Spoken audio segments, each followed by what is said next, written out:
প্রধান নির্বাচন কমিশনার ও নির্বাচন কমিশনার নিয়োগে আইনের ৯ ধারায় দায়মুক্তির বিধান কেন অসাংবিধানিক ঘোষণা করা হবে না জানতে চেয়ে রুল জারি করেছে হাইকোর্ট। ১০ আইনজীবীর করা রিটের প্রাথমিক শুনানি শেষে মঙ্গলবার বিচারপতি এ.কে.এম আসাদুজ্জামান ও বিচারপতি মোহাম্মদ মাহবুবুল ইসলামের হাইকোর্ট বেঞ্চ এ রুল জারি করে। আইনজীবীর দাবি ২০১৪ ও ২০১৮ সালের নির্বাচনের সময় থাকা প্রধান নির্বাচন কমিশনার সহ অন্য ইসির নিয়োগের দায়মুক্তি নিয়ে প্রশ্ন উত্থাপন হয়েছে। এই রুলে চূড়ান্ত শুনানি শেষে তাদের নিয়োগ প্রশ্নবিদ্ধ হলে ২০১৪ ও ২০১৮ সালের নির্বাচন নিয়েও প্রশ্ন উঠবে। আদালতে আবেদনের পক্ষে ছিলেন আইনজীবী মোহাম্মদ শিশির মনির। রুল জারির পর শিশির মনির জানান, আইনের ধারা ৯ চ্যালেঞ্জ করা হয়েছে। তাদের এই অ্যাপয়েন্টমেন্ট প্রক্রিয়া কিংবা নিয়োগ প্রক্রিয়া নিয়ে বাংলাদেশের কোনো আদালতে কোনো প্রশ্ন উত্থাপন করা যাবে না।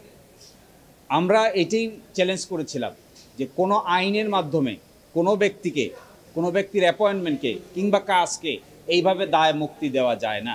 যদি দায় মুক্তি দেওয়া হয় তাহলে এটি বাংলাদেশ সংবিধানের মৌলিক যে কাঠামো আছে তার সঙ্গে সাংঘর্ষিক হয়।